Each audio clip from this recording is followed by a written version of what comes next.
Kaya lahat ng mag-inom kayo ng lambanog kasi lahat ng sakit natatanggal diyan. Kaya yung sakit sa sikmura, yan ay nakatanggal. Ano eh? High blood at saka sakit sa ulo o sakit sa katawan, lahat yan ay natatanggal. Sa pagtatae, ayan, nakatanggal yan yung lambanog. Sakit sa bulsa, kaya. Huwag lang yung sakit sa bulsa kasi yan, iba na yung usapan yan. Pero yung sakit sa lahat yan natatanggal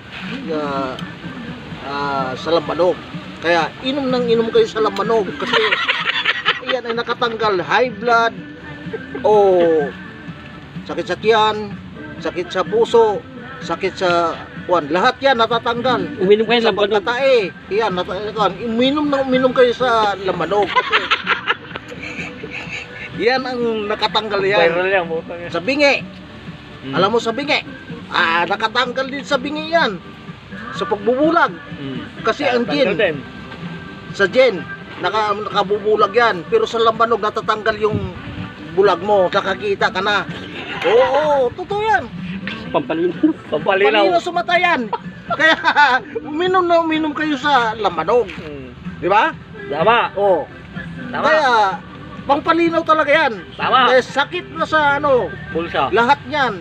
Huwag lang sa bulsa kasi marunong tayo gumawa ng paraan. Oo. Oh, thank you. Maraming salamat sa inyo.